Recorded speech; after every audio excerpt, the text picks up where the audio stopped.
저는 오늘 여러분들하고 야구 소녀 같이 이야기할 심혜경이라고 하고요. 그리고 저희가 오늘 계속 지속적으로 하는 행사가 인디스페이스랑 프로젝트 38이라고 하는 연구활동 집단, 문화기획 집단이랑 같이 기획을 해서 지금 지난달부터 계속적으로 여성 영화를 말하다라고 하는 테마로 올해 한 달에 한 번씩 아마 독립영화 중에서 우리가 관심을 가지고 이야기할 필요가 있다고 생각하는 영화들을 골라서 지금 이 행사를 8번 정도 진행을 할 계획으로 있습니다. 그래서 지난달에는 미나리를 가지고서 프로젝트 38에서 같이 저희 활동하는 저랑 그다음에 조혜영 선생님, 그다음에 손미정 선생님 이렇게 셋이 함께 나와가지고 미나리를 가지고서 아시아웨이브랑 젠더랑 윤여정 배우 가지고 이야기를 했던 적이 있고요. 그리고 오늘 그 2탄으로 제가 이제 야구소녀 가지고 여러분들하고 같이 이야기하는 자리 만들었고요. 그다음에 저희 앞으로 4회 정도는 저희가 지금 기획이 다 되어 있는데요.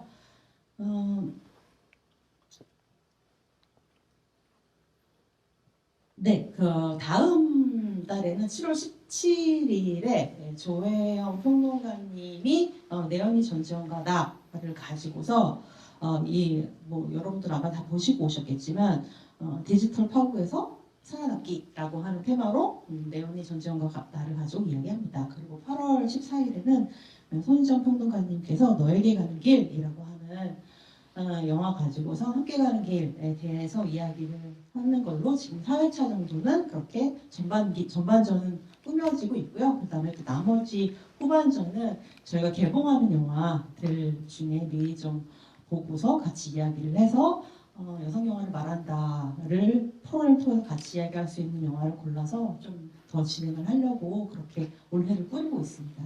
네, 프로젝트 38이라고 해서 그다음에 손희정 평론가, 조영 평론가가 셋이 뭉쳐가지고 문화기획, 그다음에 연구활동 같은 것들을 좀 진행을 하고 있는데요. 네, 관심 갖고 좀 알아봐 주시고, 그다음에 저희가 홈페이지도 있고 페이스북과 인스타그램도 운영을 하고 있으니까 팔로잉해서 어떤 활동들 하고 있는지, 어떤 주제에 관심을 가지고서 저희들이 바라보고 있는지를 조금 팔로우 해주시면 감사하겠습니다. 저희가 아직은 아주 뭐 맹렬하게 활동하고 있지는 못하지만 이렇게 저희가 올해부터 활동하고 있는데요. 저희가 여성이라든지 소수자라든지 영화와 관련되어서 주로 그런 주제를 가지고서 세미나를 일단 진행을 했던 적이 있고요. 그다음에 오늘 이런 행사처럼 그다음에 인디스페이스에서 또 함께 해주시자고 해달라고 좋은 기회를 주셔가지고 이런 좋은 프로그램 운영하고 있습니다. 주목해주시면 감사할 것 같고요. 오늘 제가 여러분들하고 얘기를 할 영화는 야구소녀입니다. 이미 많은 분들이 아마 어쩌면 저는 이 영화 준비하기 위해서 좀 여러 번 봤는데 오늘 처음 보신 분들도 있을 것 같고 또 두 번째, 세 번째 이렇게 야구소녀 팬분들이 또 보셨지 않았을까 생각합니다. 이 영화가 지금 개봉한 지 딱 1년 하고도 하루 지났습니다. 작년 6월 18일에 개봉했고요. 그리고 지금까지도 이렇게 인디스페이스에서도 상영을 하고 있고 그다음에 아마 여러분들이 아마 여러 플랫폼들을 통해서 접하셨을 수 있는 그런 영화 지요.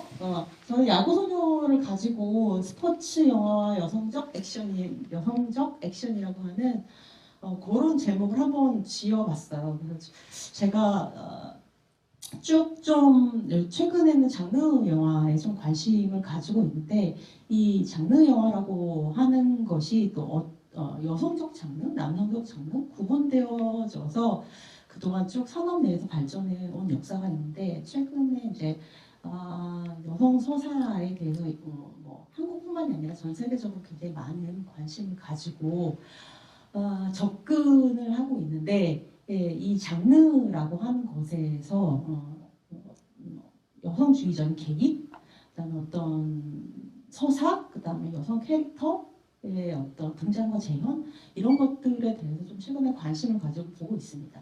이제 그 중에서도 이제 오늘 여러분들하고 얘기를 하려고 하는 거는 이제 스포츠 영화라고 하는 장르적인 테마를 가지고 이제 우리가 야구 소설을 중심으로 해서 이야기를 해보자. 이제 저는 이제 그렇게 한번 잡아봤습니다. 마스크를 벗으면 안 되죠? 네. 지금 굉장히 답답하네요. 저도 제 PPT를 봐야 돼가지고, 네, 제가 살짝 옆으로 가서 같이 이야기해보도록 하겠습니다.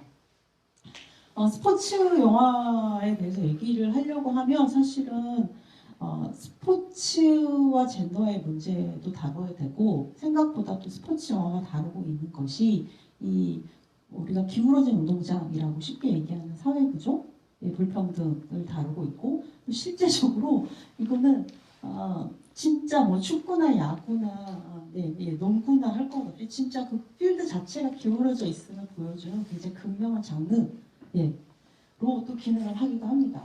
그래서 우리가 스포츠 영화에 대해서 먼저 얘기를 할 때 스포츠라고 하는 것, 젠더라고 하는 것, 그 스포츠라고 하는 게 정말 누구의 것인지에 대해서 우리가 약간 성별주의적인 입장에서 좀 한번 살펴볼 필요가 있기도 해요. 그래서 스포츠라고 하는 것이 아주 오랫동안 어떤 특정 성에게는 바람직한 젠더 역할과 성 정체성을 확립할 수 있는, 완성할 수 있는 그런 도구로 쭉 활용이 되어 왔습니다. 어떤 성인지 아시겠죠? 그래서 스포츠를 통해서 뭐 남성다움, 남성성, 그다음에 그들 간의 유대 같은 것들을 기르는 장으로 굉장히 어떤 성에게는 장려되고 독려되던 그런 영역이었죠. 그리고 또 어떤 성에게는 성적 역할과 특성이 위배되는 것이라고 계속적으로 인식이 되어 왔어요. 그래서 심지어 올림픽 이의 창시자인 쿠베르탱 남작도 올림픽을 창시할 때 이렇게 얘기를 했다고 하더라고요. 여성의 스포츠 참여는 자연 법칙이 위배되는 것이다. 그렇기 때문에 여성은 스포츠에 참여할 수가 없는 거죠.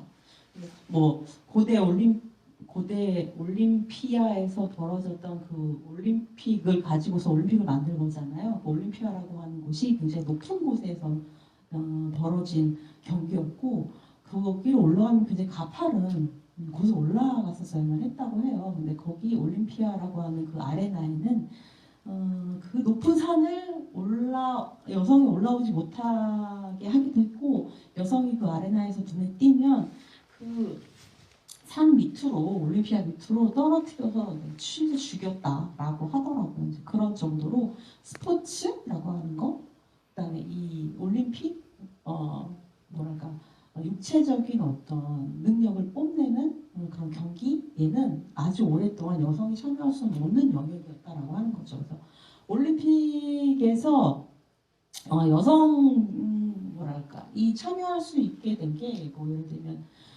여성 종목으로 뭐 피겨가 생겨난 게 뭐 1900년대 초반 뭐 그렇고요. 그다음에 뭐 펜싱 같은 경우는 1996년 돼서야 그 여자 펜싱이 참여할 수 있을 정도라고 하고 또 반대로 그러니까 여성 종목, 남성 종목이 나눠져서 굉장히 젠더화돼서 종목 자체가 구별되어져서 지금까지도 이렇게 뭐 여러분도 지금도 뭐 우리 오늘 야구에 관한 야구 얘기에 대한 영화 봤지만 어떤 종목은 완전 여성 종목인 것처럼 예를 들면 피겨라든지 한국에서는 골프 같은 경우는 여성들이 훨씬 더 스타가 되고 잘 각광받는 종목을 지금 보여주고 있지만 배구도 어느 만큼 또 그런 경지에 이르렀고 뭐 이런 식으로 이 스포츠 자체가 전체적으로는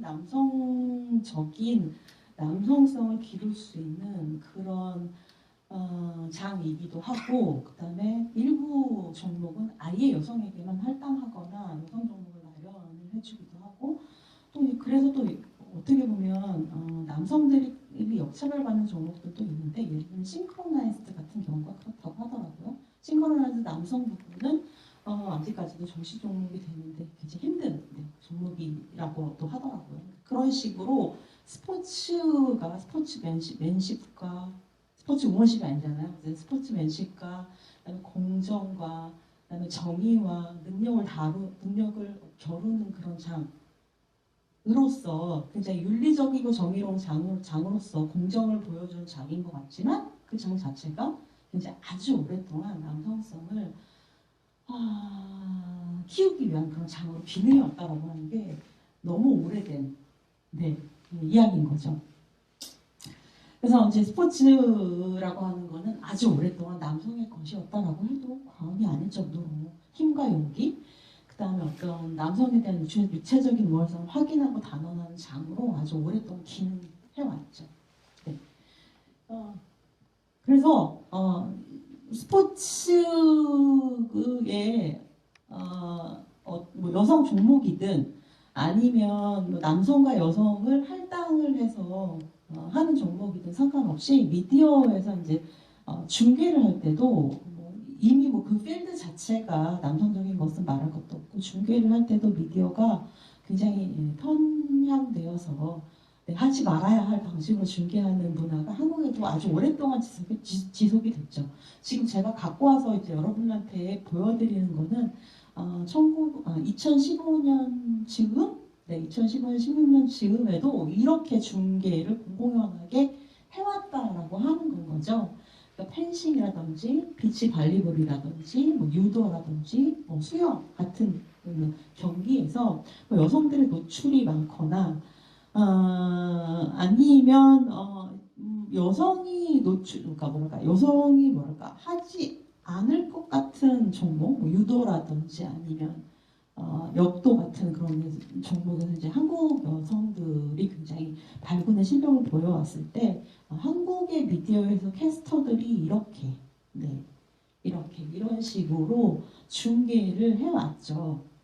그래서 그 여성성을 성적으로 강조하는 방식으로 이야기를 한다든지 아니면 결혼한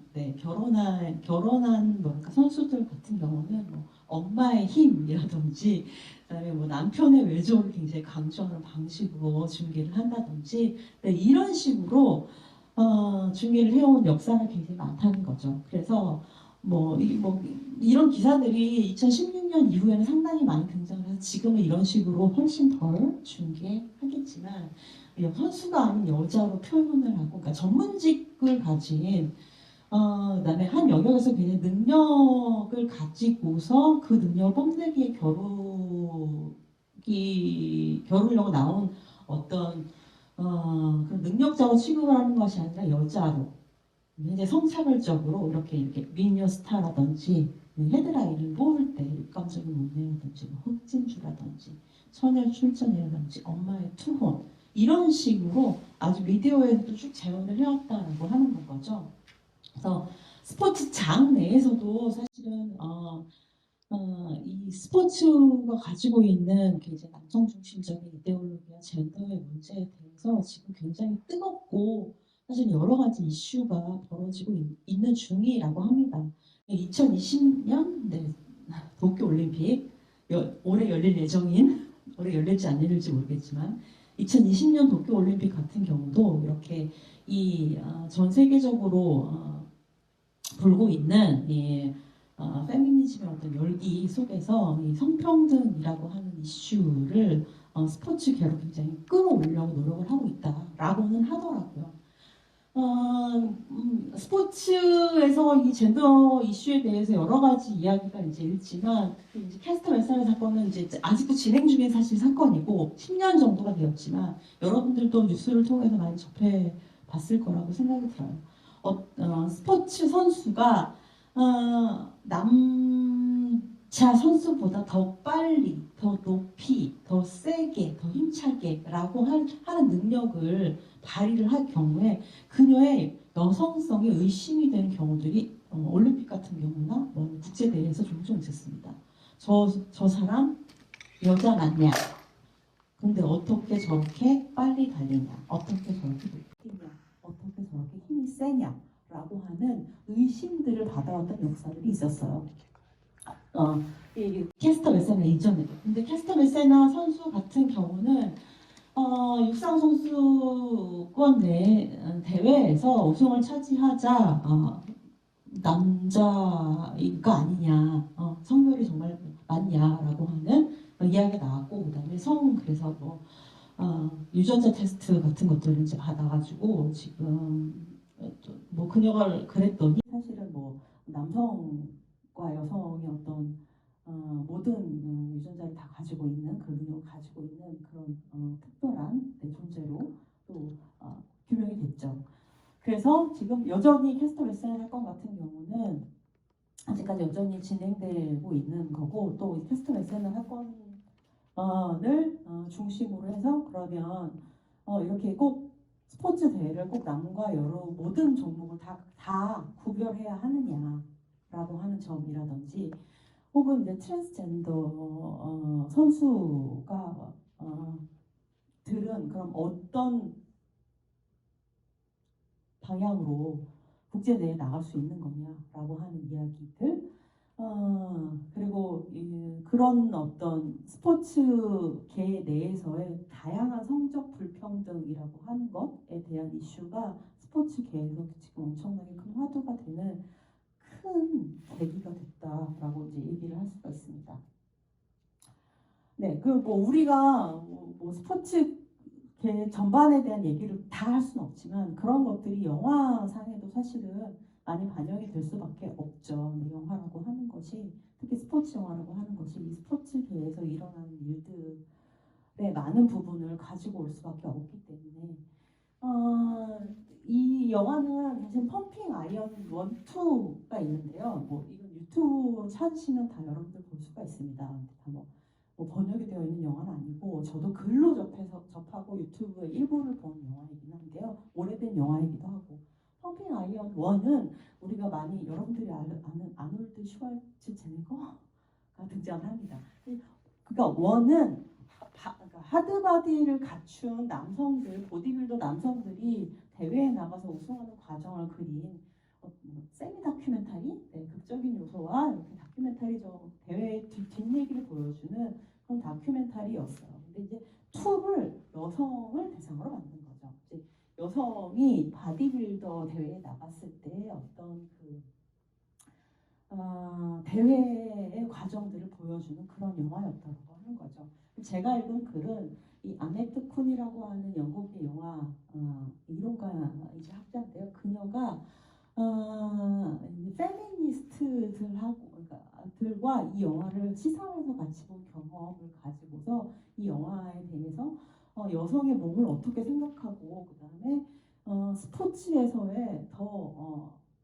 스포츠에서 운동을 잘하는 것, 그 다음에 여성이 몸을 만드는 것이라고 하는 것에 대한 의미는 어떤 것인지를 그렇게 좀 분석하는 그런 글에서 이제 이 영화를 처음 알게 됐어요. 그래서 펌핑 아이언이라고 하는데 여러분들이 이제 보면 이 영화 이렇게 오래 얘기하면 안 되는데, 이제 이렇게 간단히 얘기하면 이 영화는 이제 남성 보디빌더들의 완벽한 몸, 운동에서 아름다운 몸, 남성다운 몸이라고 하는 기준을 동일하게 여성 바디빌더에게 적용할 수 있는 것인가? 여성 바디빌더의 몸은 어때야 하는 것인가? 라고 하는 문제를 제기하기도 한 그런 다큐멘터리가 되는 거죠. 그래서 세 명의 여성이 이제 우승 후보인 것처럼 보이는 세 명의 여성이 등장하는데, 첫 번째는 아주 쭉 여성 오랫동안 바디빌더 대회에서 1등을 했던 A라는 여성이에요. 그녀의 몸은 가슴도 좀 가슴이라든지 엉덩이라든지 여성적인 특성을 보여주는 신체적인 구조에다가 예쁘게 근육을 붙였다고 할까요? 그런 몸을 가지고 있었던 백인 여성이었고, 그다음에 두 번째 여성은 흑인 여성으로서 마찬가지로 근육질의 여성이었던 건데, 이제 세 번째 여성이 이제 무슨 요트 선수인지 무슨 선수, 다른 운동 선수를 하다가 종목을 하다가 이제 바디빌더 선수가 된 세 번째 여성이 몸이 거의 남성에 가깝게 아주 근육이 잘 만들어진 정말 하드바디를 가진 운동을 너무 열심히 한 이제 그런 남성인가 싶을 정도로 몸매가 너무 잘 된 그런 몸을 가진 여성이었어요. 그래서 대회에서는 어떤 몸이 여성 보디빌더의 몸이 되어야 되는가라고 하는 그런 이제 심사위원들 사이에서 그런 고민이 등장을 한 건 거죠. 그래서 결국에는 상은 누가 탔냐면 우리 ABC 중에 약간 중간 지대에 있었던 그 흑인 여성이 결국에는 최우수 상을 수상하는 걸로 이제 다큐멘터리는 끝이 나는데 이제 또 페미니스트들이 이제 이 영화를 보면서 보다가 이제 또 굉장히 또 고민에 빠진 건 거죠. 아, 여성의 몸을 저렇게 전시하는 것에 대해서 페미니스트로서 어떻게 또 관객으로서 어떻게 생각해야 되는가. 근데 보는 동안에 또 여성의 몸을 보는 동안에 즐겼던 또 나 자신에 대해 나 자신의 관람성을 또 나는 어떻게 생각해야 되는가. 그리고 이 운동이라고 하는 거, 몸 만들기라고 하는 거, 스포츠에서 여성의 몸이라고 하는 것은 그러면 어떤 기준을 가져야 여성다운 몸, 좋은 몸인가에 대한 여러 가지의 갈등의 고민의 지점들을 남겨놓은 영화가 돼버리는 거죠. 근데 이런 영화 같은 것들을 이제 생각을 해보면 우리가 스포츠 영화에서 우리도 이런 고민에 빠져들 수밖에 없다는 건 거죠. 여성 스포츠 영화를 우리가 보고 싶고 그다음에 여성이 운동 선수로서 그다음에 스포츠라고 하는 의미에서 어떠한 몸, 그다음에 어떠한 움직임, 어떠한 능력 이런 것들을 갖춰야 더 좋은 선수, 더 잘하는 스포츠 선수라고 이야기할 수 있을 것인가. 이제 이런 것들도 우리도 이제 더불어서 생각하게 된다는 거죠. 그래서 이제 이 펌핑 아이언과 관련된 내용을 잠깐 설명을 해드렸고요. 네. 그래서 이제 이 영화는 여러분이 찾아서 보실 수도 있고, 그다음에 이 글은 여성의 몸 어떻게 읽을 것인가라고 하는 책에 번역이 되어 있으니까 관심 있으신 분들은 이 책도 보시면 좋을 것 같습니다. 그래서 스포츠 영화와 여성이 어떻게 접목될 것인가, 어떻게 결합할 것인가, 우리는 어떤 여성 스포츠 영화를 기대하고 있는 건가, 뭐 이런 점들에 대해서 복잡한 생각들을 이제 갖게 되었던 거죠. 그래서 스포츠 영화라고 하는 것이 어떤 영화, 어떤 장르인지 이제 이런 것들을 조금 여러분하고 고민을 해보고, 그리고 최근에 나온 어쨌든 외국에서 좀 많이 좀 이제 헐리우드이 되겠지만 미국에서 등장한 여성 스포츠를 다룬 영화와 그다음에 한국에서 보여지는 여성 스포츠 영화, 그다음에 그런 야구 선수가 다르거나 같거나 좀 나은 점이거나 아쉬운 점이 뭔지 제가 이제 이런 순서대로 여러분과 이야기를 좀 해보려고 합니다. 스포츠 영화라고 하면 스포츠 필름이라고 하는 게 장르일까? 뭐 이렇게 또 질문을 좀 던질 수도 있을 것 같은데 스포츠 장르라고 하는 게 사실 장르는 생겨나고 탄생하고 자라나기도 하고 죽기도 하고 또 죽은 애가 다시 부활하기도 하고 그런 애거든요. 우리 좀비 영화만 생각해봐도 이렇게 좀비 영화를 우리가 늘 항상 가까이에서 볼 수 있을 거라고 생각하지 못했었는데, 예를 들면 스포츠 영화도 탄생한 지 어떻게 보면 얼마 안 되는, 각광받기 시작한 지 얼마 안 되는 그런 영화 장르라고 얘기를 할 수가 있어요. 그래서 스포츠 장르라고 영화를 여러분들이 아마 지금 머리에 야구소녀 말고도 야구소녀도 괜찮고 한두 편 떠오르는 영화들이 있을 텐데, 스포츠 영화는 굉장히 내러티브 대충이래요. 가난하고 굉장히 부유한 환경 속에서 주인공이 이제 문제투성이에요. 어떻게 보면 약간 루저이기도 하고 어쨌든 운동 잘하는 거 빼고는 다른 능력은 없는, 근데 그런 친구가 갑자기 스포츠를 어느 날 접하게 됩니다. 그래가지고 그 스포츠에서의 이제 내가 오늘 본 영화에서는 이제 프로 선수가 되는 것이라든지 아니면 어떤 게임에서 이기는 것 이런 게 자기 자존감을 높여주거나 아니면 6천만 원 같은 돈을 주거나 이런 모든 문제를 해결할 수 있을 것 같은 그런 해결책이 바로 이 스포츠 게임을 딱 통해서 제시가 되면서 아주 맹렬하게 그걸 달성하기 위해서 훈련하는 걸 보여주죠. 거기서 당연히 그 과정에서 갈등과 좌절과 반대하는 사람과 지지하는 사람과 뭐 적과 뭐 이런 것들이 등장을 하게 되죠. 그렇지만 결국에는 이 스포츠 영화에서 이 모든 것을 극복하고 승리를 쟁취한다라고 하는 어떻게 보면 현대판 스포츠가 굉장히 자본과 결합한 이후에는 현대판 어떤 영웅 스타가 되는 그런 어떤 서사적인 내용들을 가지고 있는 그런 장르라고 볼 수가 있어요. 그래서 뭐 한국에서는 뭐 한국 영화를 다 훑을 건 아니지만 1960년도에도 스포츠 영화가 뭐 구름의 날 영광의 뭐 투어 뭐 그런 영화도 있었는데 한국에서는 좀 대중적으로 우리가 좀 인식하고 있는 영화들은 뭐 이장호의 외인부다 시리즈라든지 아니면 뭐 국가대표 시리즈 아니면 텔레비전에서 뭐 90년대 중후반부터 했던 뭐 아직까지도 마지막 승부에 여러분들 보지도 않으신 분들 더 많을 것 같은데 마지막 승부의 농구 뭐 이야기 뭐 이런 것들이 한국에서는 좀 벌어졌죠. 그럼 굉장히 비슷한 마지막 승부라든지 목표의 여행부터 같은 경우는 좀 비슷한 거죠. 어쨌든 지지부진하던 팀이 결국엔 승리를 한다라고 하는 그런 내러티브를 가진 그런 영화인 거죠. 네.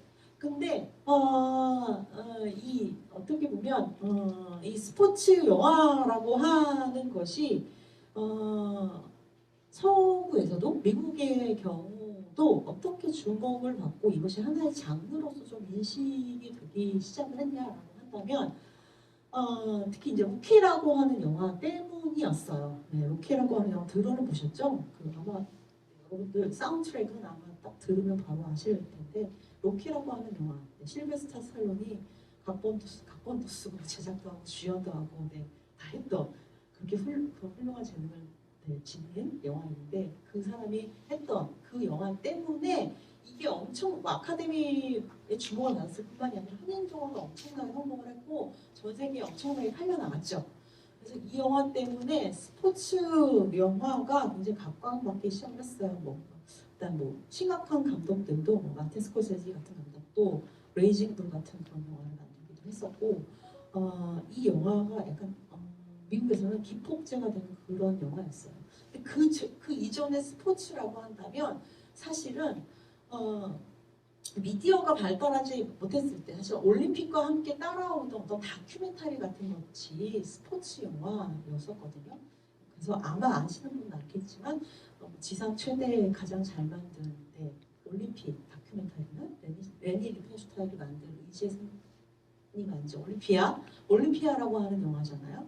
네, 올림피아도 여러분들 유튜브에 치시면 전편을 다 볼 수 있습니다. 1편, 2편으로 민족의 재정과 뭐시기에 두 편으로 나눠져 있는데 다 보실 수 있죠. 그 이후로 레니 리펜슈타인이 그 히틀러 시대에 1943년에 베를린 올림픽을 다큐멘터리로 만든 이후로 올림픽 다큐멘터리는 아주 그 이후로는 다큐멘터리 모든 올림픽에서 다 만들었어요. 서울 올림픽도 88 올림픽도 만들었으니까 다 만들고 있었는데 근데 미디어가 굉장히 이제 활발하게 영화의 시대가 가고 텔레비전의 시대가 오고 그다음에 스포츠를 중계하는 것이라든지 스포츠를 리포팅하는 것이 텔레비전이 쭉 가져가게 되면서는 이제 그런 영화가 다루는 스포츠의 기능은 조금 훨씬 줄어들기는 했었죠.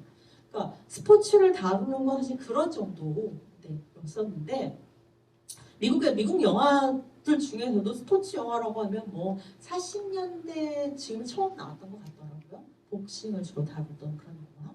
그러니까 40년대에 이제 몇 편 정도 나오다가 사실은 이렇게 그냥 한두 편, 극적인 내러티브를 가진 영화인데 진짜 빵 터져서 그렇게 많은 사람이 주목을 받았던 건 로키부터였던 거죠. 그러니까 미국 같은 경우는 스포츠가 굉장히 자본과 쭉 결합을 아주 잘 해와서 안착이 됐고 그다음에 스포츠 팬들도 사실 엄청나게 많이 있는 나라이기도 하고 그러다 보니 또 많은 사람들이 이 자본주의 시대에 자기 계급을 뛰어넘어가지고 성공할 수 있는 스토리의 하나의 방편 장르으로서는 뭐 실질적으로도 내러티브 전후든 스포츠 스타도 그 중 하나였기 때문에 미국 사람들이 좋아하는 경쟁에서 이겨가지고 승리하는 영웅 서사의 한 편을 장식할 수 있는 그런 장르가 되어버리는 거죠. 그래서 이 영화 이후로 스포츠 영화 굉장히 미국에서 대중화되면서 1990년도 즈음부터 이 스포츠 영화에 대해서 이제 연구를 많이 하기 시작을 해요. 그러니까 스포츠 영화가 뭐랄까 본격 장르로 좀 픽스가 되고 연구를 하기 시작한 지는 한 20년, 30년 정도밖에 안 된 그런 거죠. 그러니까 장르적으로도 연구가 아주 꼼꼼하게 잘 돼 있는 그런 건 아니라고 볼 수가 있죠.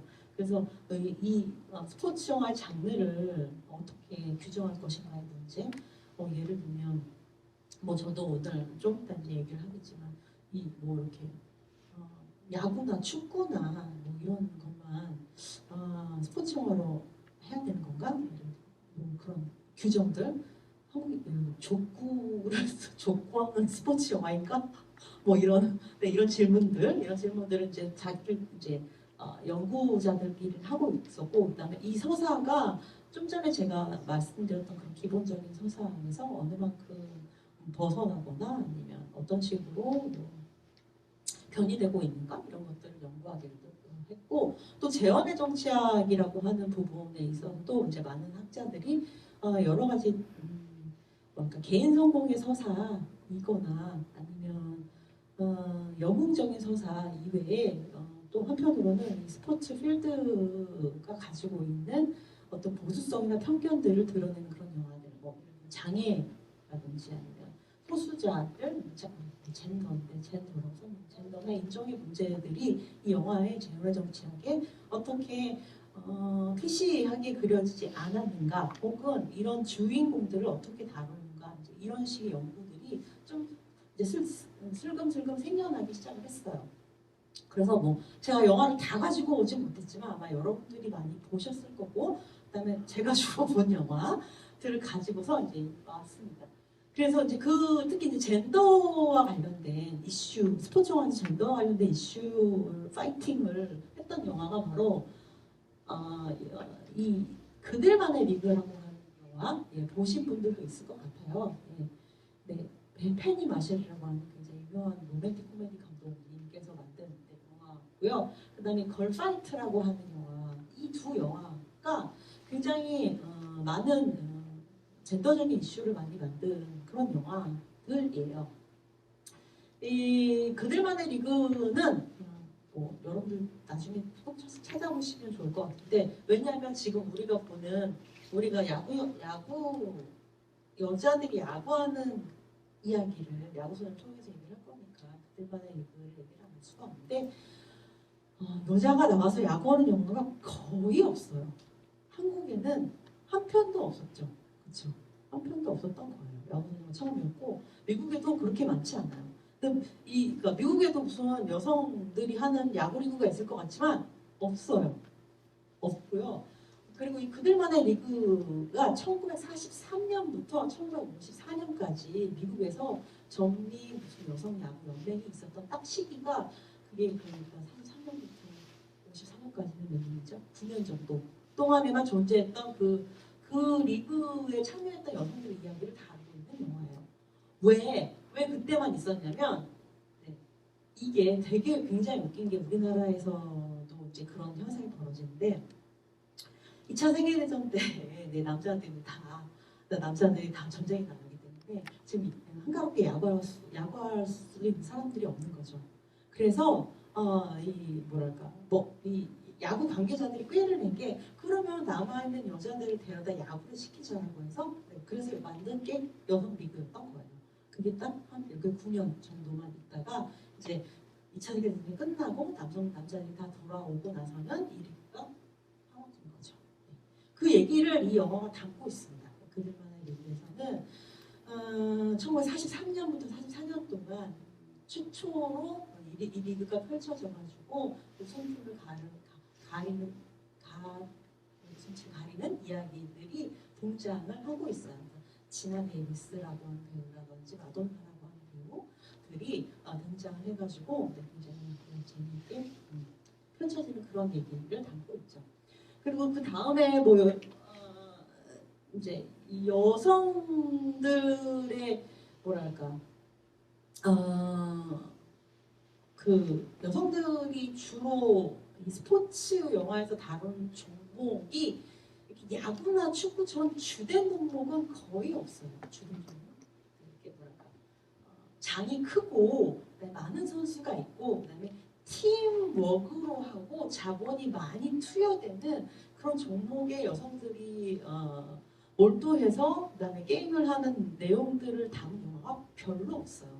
복싱이 그래서 복싱 영화가 좀 많은 편인데 그래서 복싱이 여성들의 어떤 뭐랄까 스포츠나 어떤 개인 무저했던 여자애가 성장하는 얘기를 담기에 좀 적당한 장르처럼 보이는지 그런 영화들이 좀 많습니다. 그래서 밀리언 달러 베이비나 걸파이트나 그 다음에 올해 개봉을 했었던 한국에서도 파이터라고 하는 윤재호 감독의 영화가 있는데 그 영화도 여성 독서의 이야기를 다루고 있죠.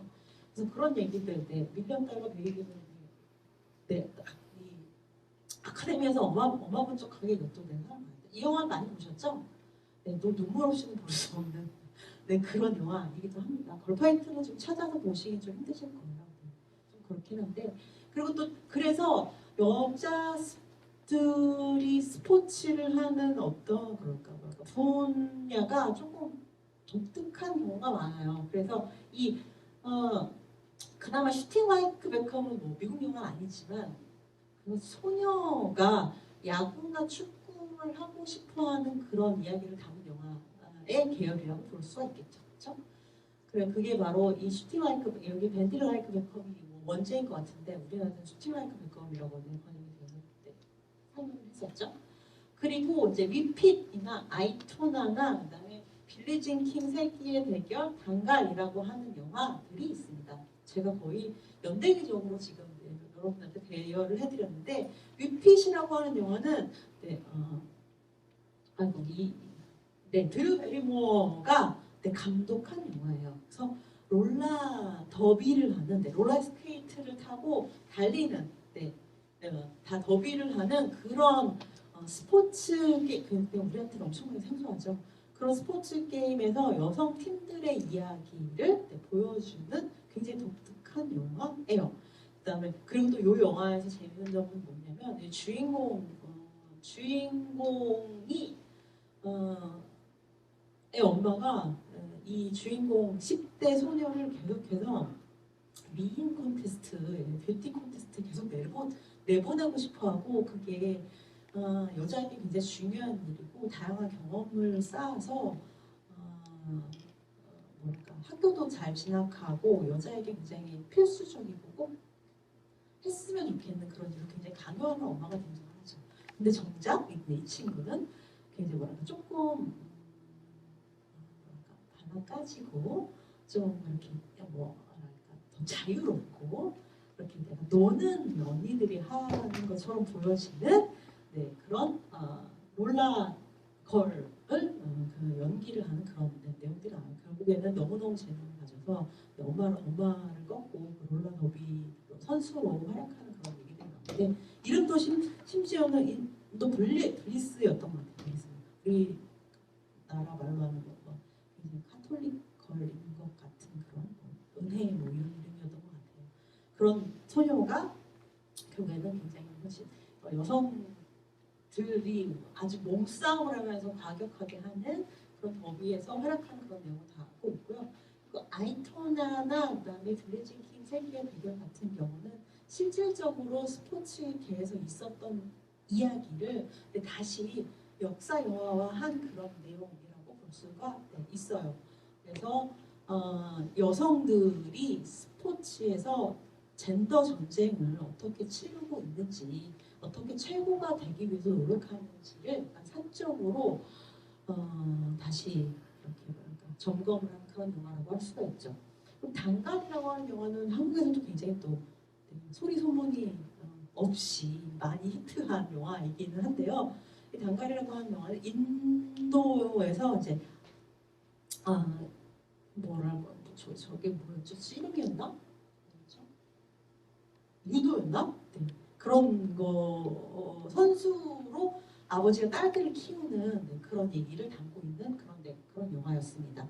예, 이런 식으로 여성이 스포츠에 등장을 할 때 보여지는 그런 영화들 약간 이런 것들이 있죠. 그래서 이런 영화 내용들을 다루면서 여자가 네, 그러니까 이런 영화들은 스포츠에 여성이 등장을 해서 보여진 영화는 뭐한 여러 편으로 좀 여러 카테고리로 좀 나눌 수가 있을 것 같은데 아예 여자 종목에서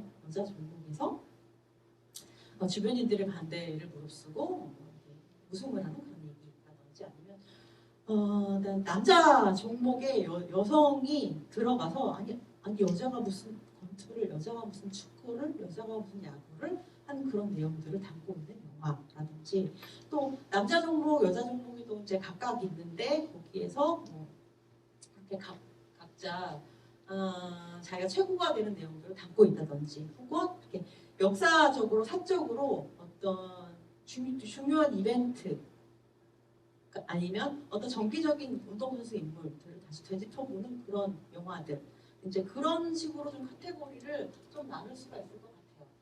좀 이제 한국으로 조금 더 우리가 오늘 얘기할 야구 소녀로 조금 더 가까이 다가와서 한국으로 오면 우리나라에서 뭐랄까 처음으로 여성들이 등장하는 스포츠 영화는 네, 우생순이었어요. 네, 여러분들 아마 다 보셨겠지만 그러니까 어떻게 보면 우생순이 테이프를 굉장히 잘 끊어주는 영화였던 것 같아요. 그때 임순례 감독님의 작품이고 그다음에 여성들이 핸드볼 선수들이 팀워크를 통해서 여러 가지 뭐랄까 뭐 경제적으로도 그다음에 여성이라고 하는 어떤 성별 차이로 인해서 운동선수로 전쟁할 수 없는 그런 상황들 그다음에 뭐 국가적인 지원이 굉장히 열악한 부분들 이런 것들을 굉장히 잘 보여주고 여성들의 어떤 팀워크나 그다음에 능력 같은 것들을 굉장히 잘 보여준 그런 작품이었기 때문에 그 이후에 등장하는 영화들도 뭐 코리아라든지 국가대표 투어라든지 이런 영화에서도 여성들 간의 연대 그다음에 어떤 팀워크 그다음에 여성으로서 차별받는 지점들을 잘 토착해내는 그런 능력들이 남성 감독들이 만들더라도 굉장히 잘 표현이 되는 그런 식으로 이제 보여졌고요. 굉장히 희한하게 우리나라에서 스포츠 영화가 대부흥하게 된 계기가 이렇게 여성 국가대표 선수들을 중심으로 한 영화 덕분에 스포츠 영화가 굉장히 각광을 받았어요. 요 시기가 어떤 시기였냐면 다 아시겠지만 이제 2002년 월드컵 이후에 네, 모두 다 스포츠와 그 다음에 이제 국가의 국위 선양, 그러니까 스포츠가 민족과 국가를 굉장히 자랑스럽게 하는 엄청난 도구이다라고 하는 걸 우리 모두 인식한 직후였기 때문에 스포츠 영화가 이 이후로 우생순 이후로 엄청나게 많이 만들어졌어요. 사실은 엄청나게 많이 만들어졌는데 또 한편 재밌는 것은 이렇게 여자 국가대표들 그리고 굉장히 비인기 종목에서 국가의 지원이라든지 아니면 자본의 지원을 받지 못한 이 비인기 종목에서 여성들이 국위선양을 하는 이야기가 공통적으로 딱 만들어졌죠. 그러니까 국위선양은 다 여자들만이요. 스크린에서는 사실 두고 보면 국위선양 그다음에 국가와 민족을 빛내는 건 여성들만 하고 있었어요. 스포츠 영화에서는 한동안 네, 굉장히 희한하게도 그리고 나서는 어떻게 보면 이렇게 뭔가 스포츠 내셔널리즘적인 내용들이 여성 스포츠 영화를 한동안 휩쓸고 난 이후에 뭐 그렇지 않다 뭐 일단 국가대표 시리즈 같은 것들도 뭐 남성 스포츠에서 좀 등장을 하긴 했지만 스포츠 영화는 훨씬 더 여성들이 더 많이 등장했고 또 내셔널리즘과 결합하는 방식으로 감동과 눈물과 사랑과 이런 것들을 보여주는 방식으로 좀 한동안 2000년대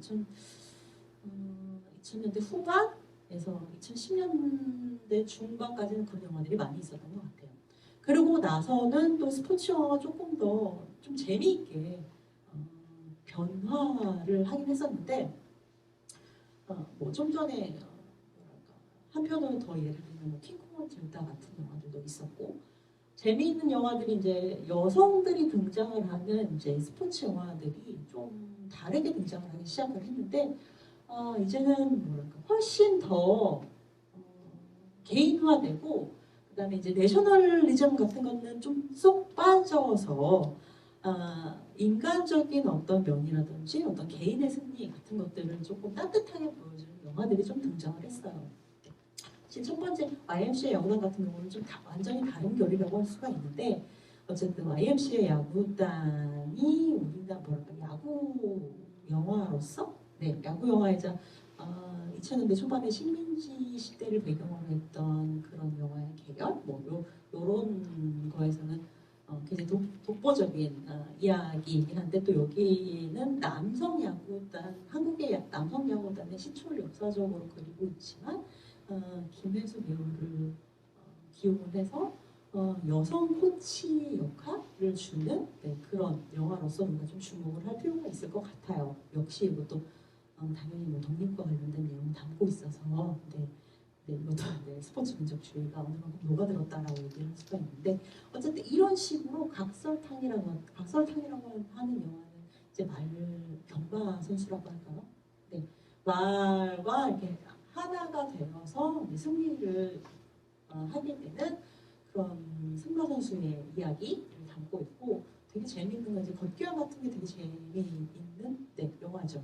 그리고 스포츠 영화라고 꼭 명명을 할 필요가 있을지 없을지 모르겠지만 대회에 나가서 결국에 승리를 하거든요. 차를 못하는 여자 주인공이 빨리 걷는 능력을 이제 개발하게 되어서 결국 걸어서 걷기 왕이 되는 내용을 담고 있고요. 댄버걸스 같은 경우 댄스 스포츠를 하는 내용을 담고 있는 다큐멘터리이기도 해요. 그래서 한 학교의 선생님이 이제 어떻게 보면 문제가 있는 아이들을 킹콩을 들다도 사실 그런 영화 내용이긴 한데 그런 식으로 이제 그 아이들과 함께 댄스 스포츠를 하게 되면서 대행하게 되고 아이들이 굉장히 뭐랄까 자기들끼리 바르고 예쁘게 이제 따뜻한 마음을 갖게 되는 그런 영화를 담고 있고 그래서 이건 드라마로도 만들어졌고 그리고 최근에는 이제 파이터랑 이제 야구소녀까지 여성 주인공이 스포츠를 통해서 자기 성장을 하고 인격을 수양을 하게 되고 그다음에 훨씬 더 바른 길로 나가는 뭐 그런 이야기를 담은 영화들이 이제 쭉 만들어졌죠. 그래서 이제 초창기에 여성을 주인공으로 했던 스포츠 영화가 상당히 내셔널리즘적인 스포츠 내셔널리즘적인 방식으로 운영했다고 한다면 그 다음에는 훨씬 더 재미있는 소재로 다양한 장르로서 좀 많이 분화되고 있는 중이다라고 우리가 지금 접할 수 있는 한국의 스포츠 영화들은 좀 그렇게 발전하고 있다라고 얘기를 할 수가 있을 것 같아요. 근데 뭐 여성을 주인공으로 해서 그다음에 이 어떤 비인기 종목의 스포츠를 다루고 있다고 해서 모두 다 뭐랄까 여성주의적인 이슈를 전면에 내세우거나 아니면 꼭 뭐 여성의 이슈를 내보이고 있다고 볼 수는 없어요. 그래서 제가 생각할 때 어떻게 보면 이 스포츠와 젠더 이슈를 가장 재미있고 잘 다루고 있는 영화는 빌리 엘리어트나 천하장사 마돈나 같은 영화가 아닐까 사실 저는 좀 그렇게 생각하고 있거든요. 그래서 이 남자가 특히 이제 이 여성의 영역에 도전을 하는 내용이라든지 그 다음에 또 여자가 되고 싶어하는 한 소년이 씨름에 큰 장기를 보여서 그 상금을 받아가지고 아마도 성전환 수술을 한 것으로 결론에는 우리가 볼 수가 있는데 그런 내용들을 굉장히 잘 담고 있어서 어떻게 보면 스포츠와 젠더, 남성의 영역과 여성의 영역, 남성 정체성의 문제라고 하는 그런 경계를 허무는 그 내러티브를 잘 표현을 한 것은 오히려 제가 생각할 때는 앞에 스포츠 영역에서 진짜로 이제 여성 주인공들 나와서 맹활약했던 영화들도 좋았지만 이 영화들이 훨씬 더 흥미진진하게 우리가 더 이야기거리가 많지 않을까? 좀 그런 생각이 좀 많이 들었어요. 빌리 엘리어트를 생각하면 사실은 우리가 오늘 본 야구소녀랑 굉장히 유사한 점이 많다. 라고 여러분들 네, 지금 하나하나 대입해보면 너무나도 대입해서 비슷한 거리가 상당히 많아요. 전 야구 소년을 보면서 아 너무나도 빌리 엘리어트 같다라고 생각했던 점이 너무너무 많았거든요. 빌리 엘리어트랑 한번 네, 여러분들 나중에 혹시 시간이 허락하시면 비교를 해서 한번 생각을 해보시면 좋을 것 같아서 제가 그냥 이렇게 소개를 해드렸고요. 네, 그러면 이제 한 40분 지났는데 야구 소년 얘기를 좀 해보죠. 근데 야구 소년은 사실은 여러분들이 보는 그대로 저보다 더 많은 것들을 생각하시고 느꼈기 때문에 뭐 제가 굳이 무언가를 설명해 드린다기보다는 이렇게 어떤 맥락 속에서 이렇게 이 스포츠 영화, 그다음에 이 젠더, 그다음에 여성적인 재현이라고 하는 걸 어떤 맥락에서 여러분들이 더 많이 생각해 보셨으면 좋겠다라고 하는 어떤 흐름을 좀 짜드리고 싶었어요. 그래서 좀 앞부분을 좀 많이 설명을 드렸고요. 저는 처음에 잘 이해가 안 갔거든요. 얘가 왜 그렇게 프로에 가고 싶어 하는지. 근데 그게 이해가 그냥 너무 자연스럽게 나중에 있어요. 그냥 야구를 하면 당연하게 생각하는 거였던 거예요. 그거는 너 왜 프로에 가고 싶냐고 질문하는 것 자체가 잘못되었다라고 하는 거를 네, 곧 깨달았죠. 그냥 얘도 똑같이 그 리틀 야구단에서 같이 운동하던 애들과 모두 다를 거 없이 자기도 똑같이 꿈을 꾼 거예요. 다를 거 없이. 그냥 프로에 가고 싶은 거예요. 그 이유가 없는 거죠. 그래서 뭐 굉장히 유명한 이뭐 야구 선수만 치고 나오는 대사죠. 그래서 전 해보지도 않고 포기 안 한다고. 사람들이 내 미래를 어떻게 알아? 나도 모르는데. 라고 하는 거예요. 그러니까 난 해보겠다. 난 내 친구들과 똑같은 꿈을 꾸는 것이다. 라고 하는 걸 뭐랄까 어떻게 보면 굉장히 고집스럽게 쟁취해 나가는 그런 영화라고 볼 수가 있을 것 같아요.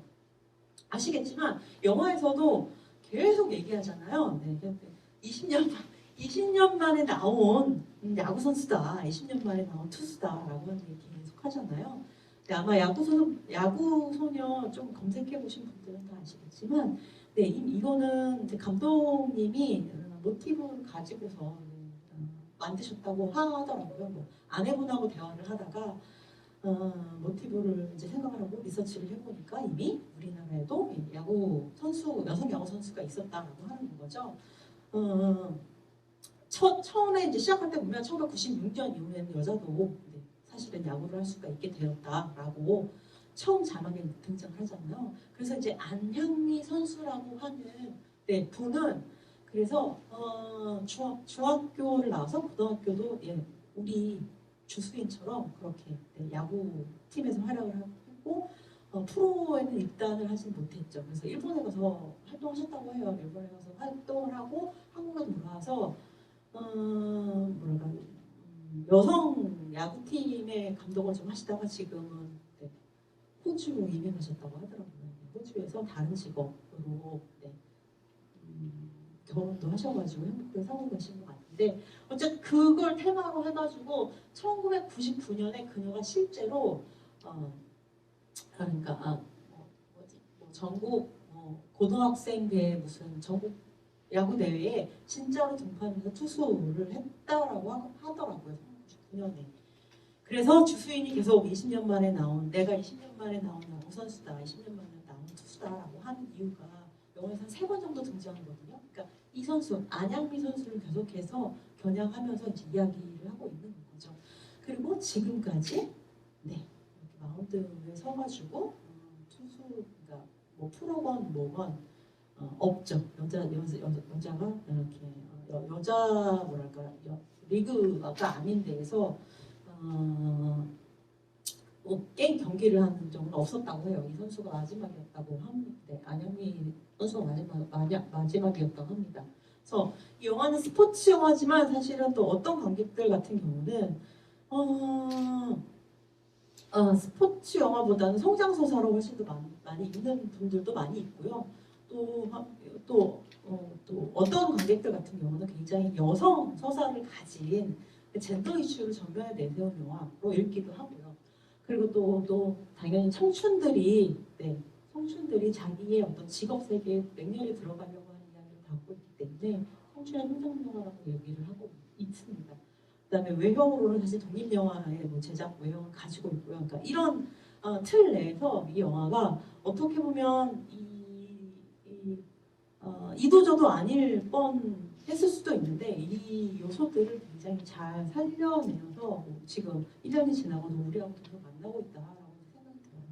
독립영화의 어떤 제작 형태를 갖고 있지만 여러분들도 그렇고 저도 그렇고 이 영화를 볼 때 우리가 독립영화가 가지고 있는 어떤 그런 독특함이라든지 혹은 미숙함이라든지 혹은 어려움이라든지 혹은 어떤 미학적인 도전 이런 것이 굉장히 뭐랄까 없다는 것이 아니라 그런 것들이 굉장히 주류 영화적인 감성과 굉장히 잘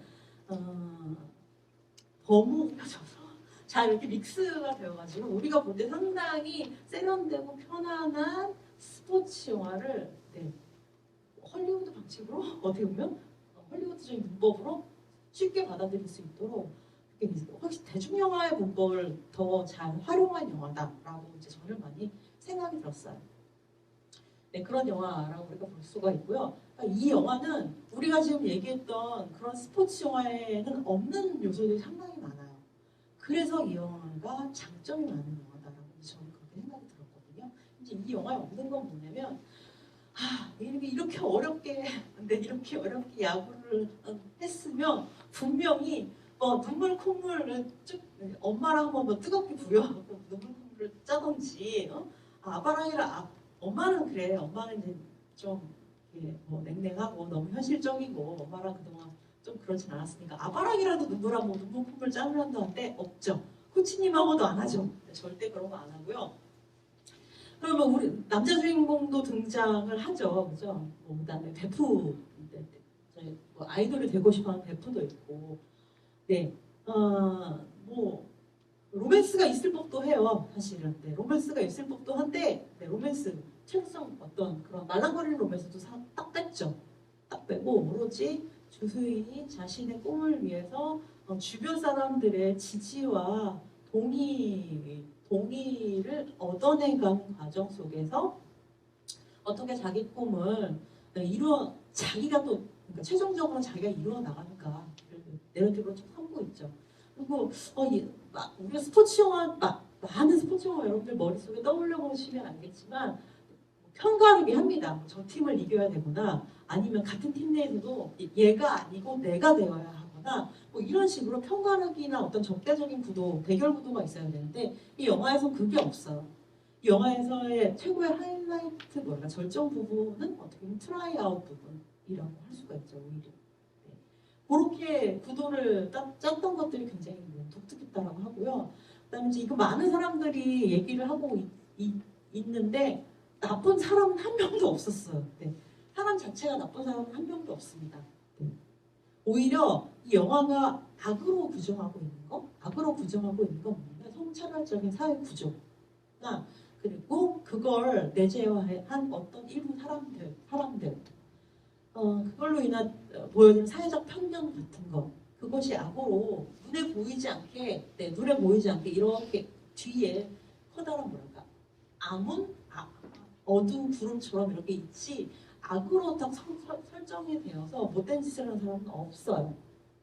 그리고 이 영화에는 굉장히 전형적인 방식으로 성별화돼서 스펙타클 재현하는 장면이 전혀 없습니다. 그러니까 여자애라서 이래야 되고 주수인한테 치마를 입히려고 한다든지 빨간 매니큐어를 칠하게 한다든지 그다음에 주수인뿐만 아니라 다른 등장인물들도 마초적으로 본다든지 누구 하나 그렇게 하나의 남성성이나 여성성의 왜곡된 특성들을 보여주는 그런 재현이 거의 등장하지 않습니다.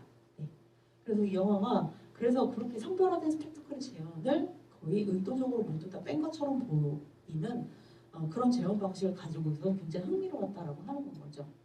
그리고 사실 성차별 행위를 하는 인물들이나 대사들이 등장을 하기는 해요.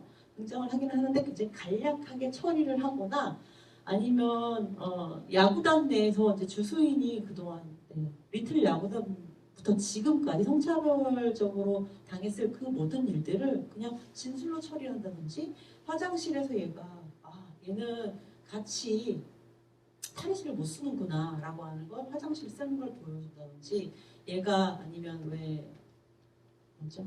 동기훈련을 왜 안 가는지를 간단히 이제 설명을 한다든지 그리고 이제 몇몇 인물들이 뭐 예를 들면 트라이아웃해서 이제 맨 처음에 서류 받아줬던 인물이라든지 그다음에 그러니까 뭐랄까 캐스팅 디렉터인가요? 트라이아웃을 이렇게 하는 SK 와이번즈의 캐스팅 디렉터의 몇몇 대사들이라든지 그다음에 뭐 유재명 배우가 연기했던 마지막으로 이제 계약을 진행하는 인물들이 하는 몇몇 멘트들 이런 걸 통해서 야구에서 여성이 선수로 프로 선수로 활약을 한다는 게 굉장히 큰 일이다라고 하는 것들을 그런 식으로 처리를 하죠. 뭐 주수인 직접적으로 그렇게 뭐랄까 차별을 받는 여성이라서 성적으로 차별을 받는 그 다음에 어떤 또 야구에서 이 젠더적으로 차별을 받는 장면을 실질적으로 보여주고 있지 않아요.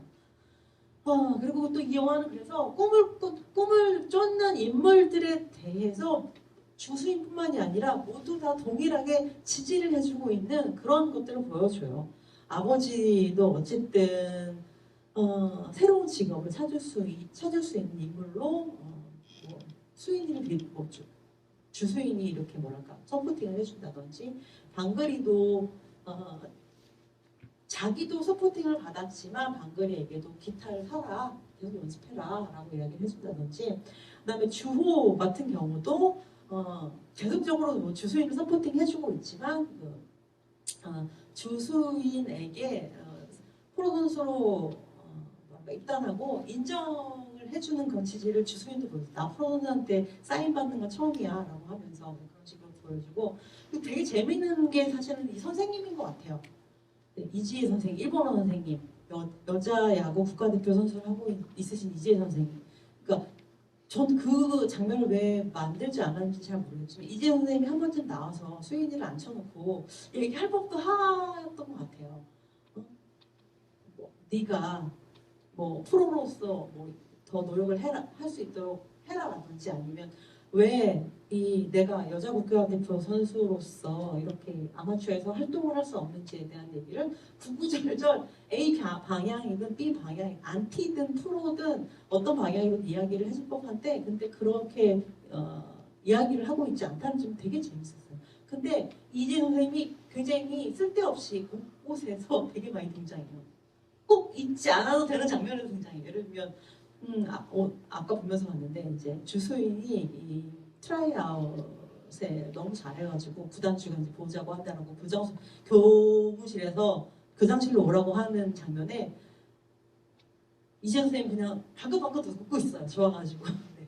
아무 말도 없이 뭐 이런 식으로 등장하는 게 많고 그다음에 한 번도 직접적으로 얘기를 하지 않는데 딱 한 번 직접 얘기를 하죠. 주수인 화이팅이라고 하면서 탕수육 안 먹고 갈 때 그때만 딱 한 번 얘기해요.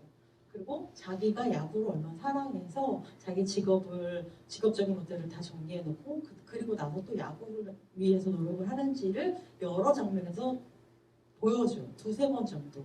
네. 그래서 내가 좋아서 하는 거고 난 야구를 놓지 않을 것이다 라고 하는 의지를 계속 보여주고 있는 거죠. 그리고 또 미국에서 온 고등학교 마지막에 트라이아웃에서 등장을 했던 타자 정에이미라고 아까 이름을 제대로 들었어요. 드디어. 정에이미에 대한 어떤 서로에 대한 지지. 그래서 주수인은 어떻게 보면 이 모든 사람들의 욕망을 다 어떻게 보면 모든 사람들의 꿈을 다 또 대신 이루어주는 존재이기도 한 거죠. 그래서 이렇게 얘기를 하잖아요. 이거를 사실은 코치한테 얘기를 하긴 하지만 내가 대신 가줄게요. 그럼 되잖아요. 라고 하잖아요. 그러니까 모든 사람에게 자신이 꿈을 실현하는 걸 보여줌으로써 그들의 꿈도 이루어질 수 있다라고 하는 내용들을 보여주는 그런 영화라는 생각이 들었어요. 이 영화에는 그 이전에는 뭐 여성 스포츠 영화에서 볼 수 없었던 굉장히 다양한 어떤 지점들을 재미있게 이렇게 펼쳐놓고 있는 것이 이 영화의 장점인 것 같다는 생각이 들었어요. 이 영화에서 또 재미있는 점들이 이제 다른 어떻게 보면 다 스포츠 영화에서 보면 남자만큼 하거나 남자보다 더 빨리 뛰거나 더 높이 하거나 그만큼 해야 넌 승리할 수 있다라고 기준점을 스포츠는 남자만 하고 그만큼 해야 성공할 수 있다라고 하는 이야기들이 굉장히 많이 등장을 하는데 이 영화에서는 그걸 완전 뒤집죠. 관점을 바꿨다라고 볼 수가 있을 것 같아요. 그래서 일단 첫 번째는 두 가지로 어쨌든 이 영화가 관점을 바꾼 점이 두 가지라고 보여져요. 그러니까 남자들의 영역이라고 하는 스포츠에 진입할 수 있도록 동일한 선상에 놓아주는 것 그것이 필요하다. 그러니까 트라이아웃에 참가할 수 있는 권리 같은 거 이제 그런 것들을 딱 보여주는 거고요. 또 한 가지는 네가 남자처럼 그렇게 똑같이 힘을 쓸 필요는 없다. 다른 재주, 다른 방법, 다른 장점, 위계적으로 차이가 있어서 못하는 것이 아니라 다른 방식의 기술을 테크닉을 개발하면 된다라고 하는 점을 이야기해 준 거. 그래서 이 영화는 계속적으로 어떻게 보면 어떻게 보면 이제 여성 선수라고 하는 것이 장애이거나 열등한 것이 아니라 다른 장점이다라고 하는 방식으로 계속적으로 언급을 하죠. 그래서 다른 선수들보다 못하다라고 하는 부족하다라고 하는 표현을 쓰지 네가 남자 선수보다 못한 점, 넌 남자 선수에 비해서 이런 표현을 굉장히 의식적으로 안 하고 있어요. 안 하고 있어서 예를 들면 이제 코치가 주수인을 설득하는 과정에서 네가 남자 선수라고 하고 똑같이 할 필요가 없고 넌 너만의 테크닉을 개발하면 된다라고 하는 설명을 마라톤 선수와 그다음에 단거리 선수의 비유를 통해서 장점과 단점을 설명하는 방식이 저는 되게 굉장히 흥미로웠던 것 같아요.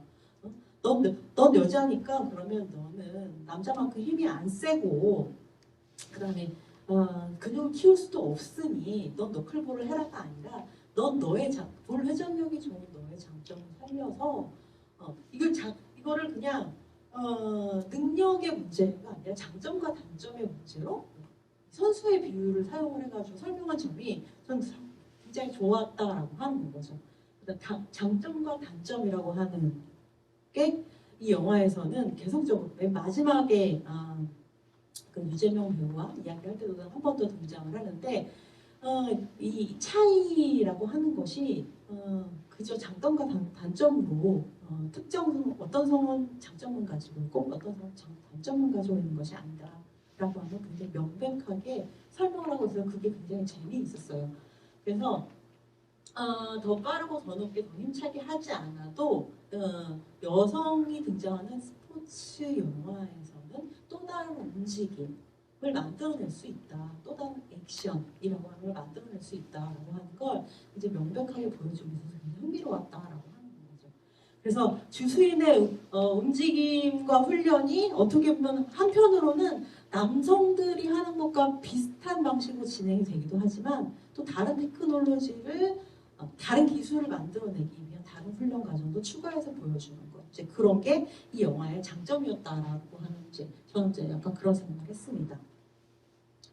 우리가 이제 뭐 여성들이 등장하고 여성들이 주인공으로 보여지는 영화에서는 특히 이제 엄마와 딸이거나 아버지와 딸이거나 아니면 여성들 간의 관계이거나 이 여성과 남성의 관계에 대해서 항상 생각을 하게 되는데 이 영화에서는 이 엄마 아버지가 왜 이렇게 설정했을까? 저도 그런 생각 굉장히 많이 했는데 엄마는 굉장히 현실적이고 그다음에 계속 포기라고 하는 것, 현실과 타협해라라고 하는 것들을 이제 보여주고 그리고 아빠는 이제 무력하게 낭만적으로 무언가 딸을 지지하는 것처럼 보여지는 그런 뭔가 또 이상을 쫓는 것 같은 그런 캐릭터로 등장을 하죠. 어떻게 보면 주소에 있는 그 가운데에서 사실은 둘 다의 특성을 둘 다를 모두 다 이해하고 자기 마음에도 엄마 같은 어떤 생각, 엄마를 다 이해하고 또 엄마를 따라주잖아요. 그다음 또 아버지처럼 어떻게 보면 맹목적으로 도전하고 있는 자기의 모습, 아버지처럼 아버지 나쁜 짓을 하시잖아요. 나쁜 짓을 해서 자기의 꿈을 버리게 될 것 같은 두려움 그런 것 속에서 갈등하고 있는 양상을 이 엄마와 아빠를 이렇게 이상과 현실의 캐릭터를 분배를 해서 주수인의 마음을 좀 보여준 게 아닐까? 좀 이런 생각이 저는 좀 들었어요. 그래서 이제 포기하고 순응하는 현실의 엄마와 그 이상에 도전하는 딸이라고 하는 그 대립관계가 어떻게 보면 또 아버지와 딸 사이에도 또 굉장히 또 무력한 어떤 그런 유대 같은 게 존재하고 그 사이에서 갈등을 하고 있는 모습이 이 영화가 집안을 비출 때 주로 사용한 방식이 아닐까 좀 그런 생각이 좀 들었어요. 결국에는 주수인은 그 엄마의 방식과 아빠의 방식을 다 받아들이게 되면서 새로운 방식을 또 마련해 나가는 것 같아요. 자기가 새로운 타협을 통해서 자기 길을 개척해 나가는 걸 최종적으로 보여주는 것 같다는 좀 생각을 저는 좀 했습니다.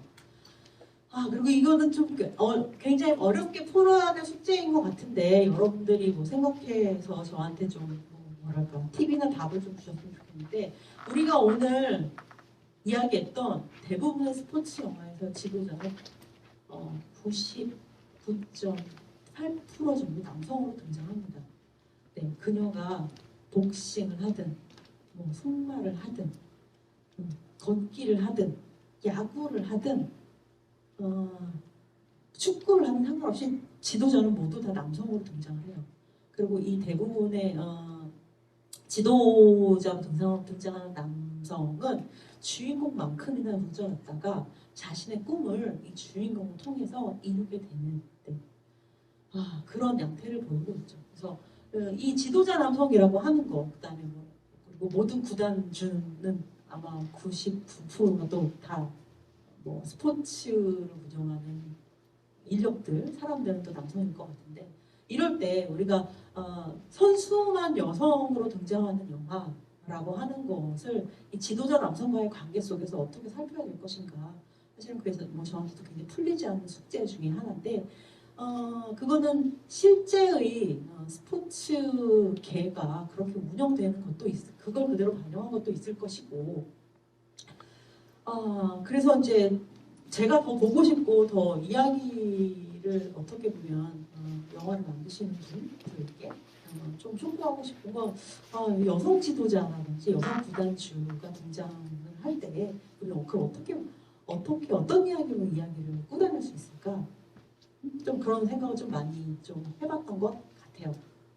그런 측면에서 위핏이라고 하는 영화에서 보면 남성 지도자가 등장을 하지만 굉장히 역할이 굉장히 가볍고 약하게 등장하는 영화 중에 하나거든요. 그래서 그 영화에서는 훨씬 더 선수들끼리의 유대와 보살핌 같은 것이 굉장히 잘 보여지고 있는 영화니까 한번 이렇게 남성 지도자라고 하는 테마와 관련해서 고민해 보실 때 좀 같이 생각해 보시면 어떨까 좀 그런 생각이 듭니다. 그래서 이 남성 지도자와 이 여성 선수 간의 관계가 어떻게 보면 유사 부모와 자식 같은 관계로서 계속적으로 설정이 되어 있어서 그냥 뭐 그 이상으로서 이 스포츠 영화에서 이들의 관계를 다르게 좀 읽어낼 방법은 없을까? 좀 그런 생각이 저는 좀 많이 들어서 여러분들한테 오히려 더 여러분들이 더 깊게 생각하시는 내용들을 좀 전수받고 싶은 부분이기도 하고요. 그리고 이제 재밌는 장면들과 부분에 대해서 좀 더 이제 얘기를 하고 싶은데 어쨌든 이 남자 주인공, 이 남자 동료와의 관계를 굉장히 담백하게 그렸다라고 하는 점. 그래서 그저 서로가 서로를 야구를 하는 동료, 서로가 서로 자극받는 친구로 이렇게 설정을 했다라고 하는 점이 저는 또 아주 굉장히 독특하고 재밌었던 것 같아요. 어쩌면 그들 간에는 이제 남녀 사이로 발전할 수 있는 팁들이 존재를 하고 영화에서 크게 드러나진 않았지만 이후로는 이 영화가 계속 지속된다면 그런 것들이 등장할 수 있겠지만 여기서는 서로가 서로를 훌륭한 동료이자 선수로 인정하는 그런 장면들 여러 장면 등장을 했던 것 같아요. 그리고 그 대표적인 장면이 주호는 이제 프로 선수로 계약을 하고 그 다음에 그다음에 주수인은 이제 트라이아웃을 결정된 바로 그날이었던 것 같아요. 그래서 서로가 서로를 인정을 하고 매니큐어 선물을 주고받는 그 장면이었던 것 같고요. 그리고 이 영화에서 이제 많은 분들이 아마 이 장면 되게 애틋하다라고 생각하고 굉장히 잘 만든 장면이라고 생각했을 것 같은데, 그러니까 코치는 글러브를 선물해주고, 그다음에 또 친구는 매니큐어를 선물을 해주죠. 근데 그 둘 다 사실 야구를 위한 도구라고 하는 게 굉장히 재미있었던 것 같아요. 그래서 선물해준 매니큐어를 동생 앞에서 바르죠. 그래서 언니 그거 바르면 예뻐지냐고 했더니 질문은 예뻐지냐고 했는데 그러면 yes no 퀘스천인 것 같은데 아니라고 얘기를 하면서 단단해지는 거야라고 설명을 하는 부분이 상당히 이제 재밌었죠. 이게 애잔하기도 하고 애틋하기도 하고 그다음에 여성적인 굉장히 장치일 수가 있는데 그 여성적인 장치를 여성들은 오히려 더 자기의 어떤 전문적인 분야를 훨씬 더 튼튼하게 단단하게 하는 데 사용한다라고 하는 점이 굉장히 재밌었던 것 같아요.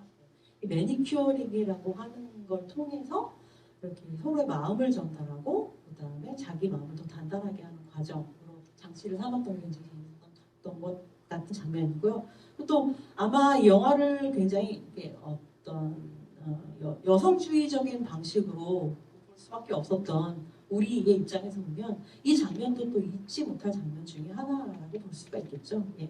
이 트라이아웃에서 유일하게 참가한 2명의 여성 타자와 투수가 서로 한마디도 말을 섞고 있지는 않지만 서로가 서로를 응시를 하면서 슬쩍 웃고 지지해주는 그런 장면들이 등장을 하죠. 그리고 심지어 정제이미는 주수인 화이팅이라고 외쳐주기도 하고 그리고 들어와서 트라이아웃을 끝나고 들어와서 주수인이 정제이미와 하이파이브하는 장면까지 아마 다 보셨을 것 같은데 그러니까 서로가 서로를 응시하면서 지지하고 동지라는 연대감을 표현해주는 장면이어서 굉장히 재미있었던 장면인데 그리고 이 영화에서 또 잊지 않고 보여주는 건 서로 얼굴도 모르고 이름도 모르는 2명의 연대뿐만이 아니라 또 이름도 모르는 또 다른 여성이 주수인을 롤모델로 삼아서 후배로 야구단에 입단하겠다라고 지원서를 낸 장면까지 포함을 하면 굉장히 흥미로운 장면이었던 것 같다는 생각이 들어요. 네, 영화 얘기는 제가 일단 생각나는 대로 여기까지 해드렸는데 어쨌든 스포츠와 젠더를 둘러싸고 여러 가지 이슈들이 지금 엄청나게 많이 다양한 논의들 속에서 진행되고 있는데 이 대기업에서 하는 2개의 광고가 굉장히 재미있게도 스포츠와 관련 여성 스포츠를 굉장히 전면에 내세우면서 여성 스포츠계를 바꾸고 그다음에 특히 소녀들 운동을 지금 하고 있는 여성들을 지지하는 그런 캠페인을 쭉 하고 있는 재미있는 현상들도 좀 벌어지고 있어서 그것까지 이제 여러분들하고 좀 얘기를 해보려고 합니다. 이거는 Always Like a Girl이라고 하는 해시태그까지 붙여가지고 하는 캠페인인데 몇 년째 하고 있는 캠페인이에요. P&G에서 하고 있는데 여러분들 유튜브에 Like a Girl 하면 엄청나게 많은 캠페인 광고가 뜹니다. 그래서 생리를 시작하기 좀 약간 전에 10살에서 한 14살 되는 소녀들이 주수인도 얘기를 했죠. 왜 이 주어랑 손을 대면서 중학교 때까지는 너와 체력적인 차이도 나지 않고 야구도 훨씬 더 잘했는데 까지만 얘기를 하죠. 주수인도 그 다음에 모든 소녀들도 그때의 소녀처럼 앞으로도 우리가 쭉 지내자라고 하는 그런 캠페인을 보여주고 있는 거예요. 이 영화가 이 캠페인이. 그래서 Like a Girl이라고 얘기를 하면 뭐랄까요? 번역을 해서 좀 나쁘게 얘기하면 기집애처럼 천상 여자 이런 식의 표현일 수 있을 것 같은데 그게 이제 여자처럼이라고 하는 거, 소녀처럼이라고 하는 게 나쁜 의미를 가지고 유통되는 맥락들이 영화에도 있었다라고 하는 거죠. 그러니까 그 여자처럼 소녀처럼이라고 하는 게 뭐냐면 이렇게 뭐 여자인 척하고 약한 척하고 여성적인 데서 보호를 받으려고 하거나 소극적이고 소심한 척 보여지는 방법이 소녀처럼이라고 하는 언어에 붙어 있다고 하는 나쁜 뉘앙스입니다. 그걸 떼내기 위한 방법이 이제 라이커버리라고 해서 그 10대 그러니까 운동도 열심히 하고 공부도 열심히 하고 남자아이와 다르지 않게 젠더리스하게 지냈던 그 시절의 그 의미를 이 라이커버리라고 하는 의미에 담아가지고 P&G에서 계속적으로 특히 이제 스포츠를 하는 선수들 태권도라든지 뭐 복싱이라든지 야구라든지 그런 걸 하는 축구라든지 이런 것들을 하는 소녀들에게 당당함과 자신감과 그다음에 어떤 자유 같은 것들을 이야기하는 방식으로 P&G에서 계속적으로 하고 있는 캠페인입니다. 그리고 또 한편 요즘에 아마 여러분들도 보셨을 텐데 나이키에서 하는 TV 광고 보셨죠? 심석희 선수를 주인공으로 하기도 하고 나레이션을 하는 것도 있고 그다음에 야구 소녀의 나도 주수영 배우도 나레이션을 한 나이키 광고도 이제 등장을 하는데 그래서 그러니까 새로운 터닝 포인트로 만들시켜왔다. 이 여성 스포츠 선수가 지금 이 순간 스포츠의 미래를 앞으로의 미래를 바꿀 수 있는 그런 존재들이다라고 하면서 나이키에서 새롭게 이제 플레이 뉴라고 하는 캠페인을 여성 선수들 스포츠 선수들 중심으로 해서 벌이고 있죠. 그래서 뭐 나이키 용품들을 지원한다든지 무슨 어떤 프로젝트를 만든다든지 그런 것들을 하고 있는데 이제 이렇게 미디어에서 특히 이제 광고를 통해서 대기업들이 자본을 전 지구적으로 이렇게 유통하는 대기업들이 그런 캠페인을 벌이고 있는데 이제 이런 것들을 사실은 광고 용어에서는 페머타이징이라고 부른다고 하기도 하더라고요. 그래서 페미닌 플러스 애드버타이징 해가지고 이제 여성주의적인 그다음에 여성을 타겟으로 해서 보다 더 당당하고 주체적이고 자기 자신을 사랑할 줄 아는 여성이라고 하는 것들을 보여주는 그런 광고들 그런 여성을 타겟으로 한 광고를 펜버타이징이라고 부르는데 펜버타이징이 보여주는 긍정적인 측면이 분명히 있죠. 그렇죠? 분명히 있죠. 또 한편으로는 그들은 여전히 상품을 활용하는 자본이다라고 하는 걸 잊지 않으면서 펜버타이징을 받아들여야 할 필요가 있죠. 그리고 기업이 저렇게 나선다고 하는 거는 이 후기 자본주의 사회에서 아주 나쁜 일은 또 아닐 수도 있는 측면도 있고요. 그래서 어쨌든 자본이라고 하는 물건을 팔려고 하는 자본이 펜버타이징을 더 많은 소비자들을 위해서 한다라고 하는 점을 우리가 숙지하면서도 한편으로는 그들의 긍정성을 인식을 하면서 또 여러분들이 그런 광고들도 참 스포츠를 여성 스포츠를 중심으로 하는 광고들을 좀 눈여겨보시면 좋을 것 같고요.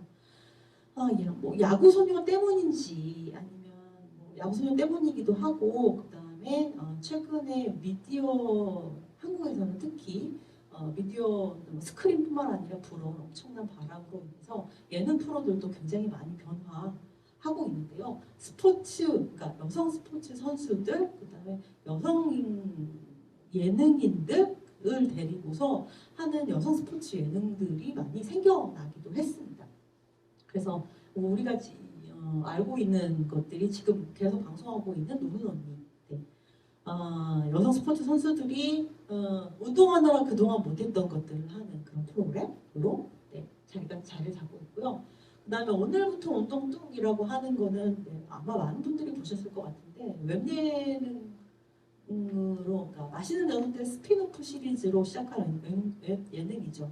김민경이 맨 처음에 제비뽑기에 당첨이 되면서 운동을 하면서 굉장히 주목을 받은 그런 프로그램이고 이게 다 2020년부터 생겨난 프로그램들입니다. 작년부터 지금 올해까지 마녀들과 골 때리는 그녀들 지금 방송하고 있는 프로그램들이에요. 마녀들 같은 경우는 또 야구 프로그램인데 야구와 관련 시구를 했던 걸그룹 걸그룹 멤버, 그다음에 뭐 야구 프로그램에서 아나운서라든지 뭐 그런 걸 했던 분들이 등장을 해가지고 야구단을 이끄는 그런 내용을 갖고 있죠. 골 때리는 그녀들은 축구 버전으로 축구를 하는 여성들을 보여주고 있는 내용들이죠. 근데 제목이 참 마녀들이나 골 때리는 그녀들이나 아직까지 조금 더 생각을 더 많이 하셔야 될 것 같다라는 생각이 들고요. 특히 마녀들 같은 경우는 제가 깜짝 놀랐는데, 제가 아까 말씀드렸잖아요. 그들만의 리그라고 하는 영화가 남자들이 다 전쟁터에 나가서 야구를 할 수 없게 되자 여자들을 야구 관계자들이 여자들을 데려다 야구하자 해서 시작한 게 전미 여성 리그다, 야구 리그다라고 말씀드렸잖아요. 9년 동안만 벌어졌던. 근데 요 마녀들 시작할 때 딱 그렇게 시작을 해요. 코로나 때문에 남자 야구를 하지 못한다. 그래서 그러면 여자들을 데려다가 야구를 재밌게 해야겠다. 이런 식으로 해서 그럼 여자들은 뭐하나 야구를 하자. 이런 식으로 남자 야구 볼 것이 없으니 여자들을 데려다 볼거리를 만들자. 이런 식의 뉘앙스를 가지고 이 프로그램을 좀 시작을 하고 있습니다. 그래서 좀 약간 당황을 했던 프로그램이고요. 제목도 사실 저렇게 짓는다라고 하는 건 이런 스포츠를 하는 여자들은 약간 마녀고 그 다음에 좀 골 때리는 애들이다라고 하는 뉘앙스를 여전히 품고 있다라고 볼 수밖에 없는 이야기입니다. 그리고 마녀들이나 골 때리는 그녀들도 코칭 스태프, 그 다음에 이게 모든 것들을 결정하는 플레이어 빼고 모든 것들을 결정하는 사람들은 이제 남성 코칭 스태프 결정 단위는 또 그렇게 등장을 하고 있죠. 그래서 이런 것들이 지금 이제 한참 새롭게 스포츠와 여성이라고 하는 어떤 키워드가 붙어가면서 점점 더 여성도 다양한 방식으로 스포츠에 연루될 수 있고, 그다음에 여성 나름대로 몸쓰는 방식들이나 그다음에 전략들, 그다음에 움직임들이 생겨나고 있는 것이다라고 하는 걸 보여주는 프로그램들이 스크린과 그다음에 스크린 밖에서도 진행이 동시적으로 되어가고 있는 것 같아요. 그래서 오늘 우리가 이렇게 야구소녀라고 하는 영화를 가지고서 여러분들하고 이야기를 할 수 있는 계기가 된 건 아닌가 좀 생각을 해봅니다. 그래서 야구소녀라고 하는 영화가 가지고 있는 다른 점, 그다음에 야구소녀가 어떻게 보면 야구소녀가 불러온 게 마녀들 같아요. 제가 생각할 때는 마녀들이 뭐 어떻게 더 진행될지 잘 모르겠지만 이 야구를 하는 여성들에 대한 이야기 이런 것들이 그래서 더 많이 등장을 하게 된 것 같습니다. 뭐 어쨌든 제가 할 수 있는 제가 준비하고 여러분들하고 좀 이야기를 해보려고 던져드리는 이야기 테마들은 여기까지이고요. 주수인이 얘기를 했던 것처럼 사실은 여자도 남자도 이건 장점도 단점도 아무것도 아닌 거죠. 그냥 스포츠라고 하는 게임을 누구나 다 할 수 있도록 앞으로 만들 수 있었으면 좋겠다라고 하는 그런 얘기들을 주수인이 우리한테 좀 남겨주고 갔던 것 같아요. 네, 제가 사실 배우님들 얘기는 못했는데 배우 캐스팅에 대해서도 할 말이 굉장히 많기는 한데 배우를 캐스팅할 때는 굉장히 고민을 많이 했을 것 같아요. 주수인은 어떤 얼굴로 어떤 몸을 가진 사람을 캐스팅하고 어떻게 말하고 걷게 시킬 것인가에 대한 고민을 사실 많이 했을 것 같아요. 어쨌든 이주영 배우가 등장을 해서 이주영 배우 덕분에 우리가 훨씬 더 이 영화를 많이 즐길 수 있었던 것 같다는 생각이 들거든요. 그녀가 가지고 있는 어떻게 보면 젠더리스한 유연성의 연기들이 여기에 사실 잘 등장했던 것 같아요. 아주 여성적이지도 않지만 그렇다고 남성을 따라하는 것도 아닌 방식으로 자기만의 어떤 연기를 펼쳤다고 생각이 들어요. 이주영 배우님 같은 경우는 실제 생활에서도 그러신 것 같고요. 실제 생활에서도 젠더리스한 유연성을 가지고 사시는 것처럼 보이고요. 그녀가 또 스크린에서 독립영화부터 지금 우리가 이태원 클래스까지 우리가 본 드라마에 이르기까지 굉장히 개성있고 독특한 그런 연기들을 했기 때문에 야구소녀에서도 훨씬 더 그런 것들 잘 빛났던 것 같고, 그리고 이 영화 훨씬 더 우리가 대중영화인 것처럼 우리한테 더 착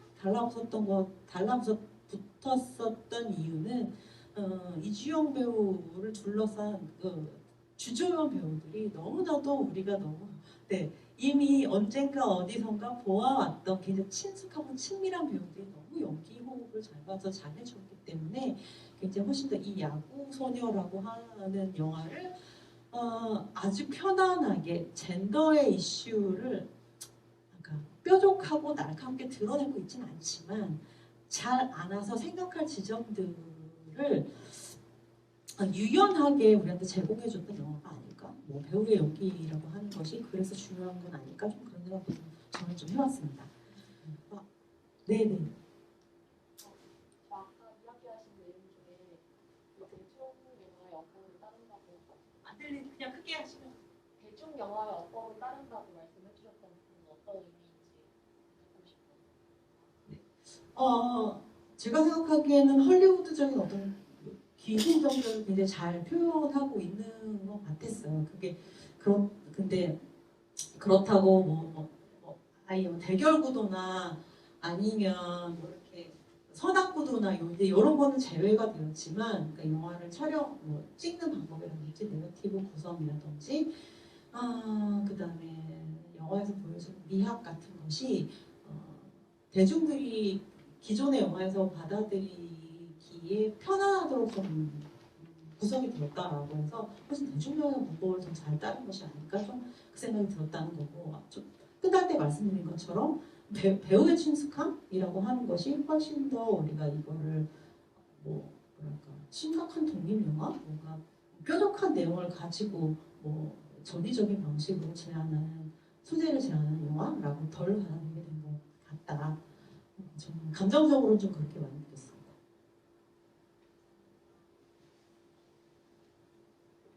네, 또 뭐가 있을까요? 맞아요. 야구소녀. 제가 요 얘기도 하려고 했는데요. 아니 제목이 야구소녀라니. 어떻게 여기데 야구소녀라는 이름을 붙일 수가. 근데 막 신문에 막 천재 야구소녀 막 이런 거 다 있잖아요. 그래서 저는 근데 제목이 저도 사실 별로 마음에 안 들었어요. 그래서 제목을 그렇게 하면 어떨까? 주수영이 계속 한 2번 정도 얘기하는데 그걸 내가 어떻게 알아? 나도 모르겠어. 뭐 이렇게 얘기하잖아요. 수영이가 그걸 내가 어떻게 알아? 이런 걸로 했으면 어땠을까? 차라리. 그리고 저기도 얘기하잖아요. 왜? 뭐지? 주수인도 아니 내가 그걸 알았으면 내가 했지 막 이러면서 이렇게 얘기하잖아요. 방법 네가 하는 거 아니냐. 근데 결국엔 방법 찾아내긴 하죠. 주수인이 찾아내서 자기가 이제 프론트 계약을 물리치고서 이제 어떻게 보면 고집스럽게 자기 목표에 대해서 자기 욕망에 대해서 또 뭐랄까 돌진하고 그걸 어쨌든 큰 카드를 던졌기 때문에 자기가 원하는 걸 얻어먹잖아요. 그런 자기가 방식을 결국은 알아냈으니까 그걸 내가 어떻게 알아? 뭐 이런 질문을 했으면 어땠을까? 어쨌든 전체적으로 제가 영화를 재미있고 긍정적으로 본 거에 비해서 제목은 아니지 않았나. 저도 그렇게 좀 생각을 했습니다. 몸이 더 큰 배우였으면 어땠을까 그렇게 하신 분이 있었나 봐요. 글쎄요. 그거는 아마 감독님이 뭔가 많이 할 말이 있으셨을 것 같은데 저는 또 한편으로는 그래서 그 여성의 몸이 가진 것이 일단 스포츠에서 제일 문제가 되는 게 여성의 몸과 남성의 몸의 어떤 신체적인 어떤 능력 차이가 가장 큰 문제가 되는 거잖아요. 이제 그게 아무것도 아니다. 그냥 다름일 뿐이다. 라고 하는 걸 명확하게 드러내기 위해서 주수인을 작은 배우, 이지영 배우를 선택한 게 아닐까? 저는 그렇게 생각을 했어.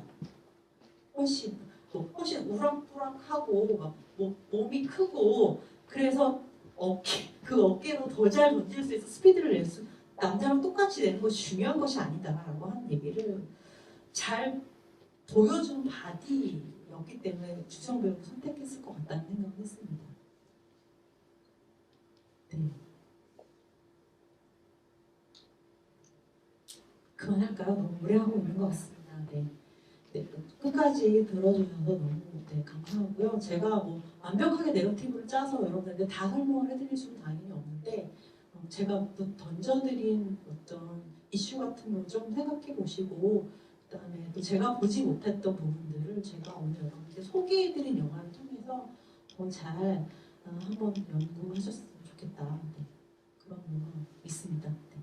그러면 다음 달에 조혜영 평론가님의 내언니 여기 있습니다. 내언니 전지현과 나를 또 통해서 또 만나 뵙기로 하고요.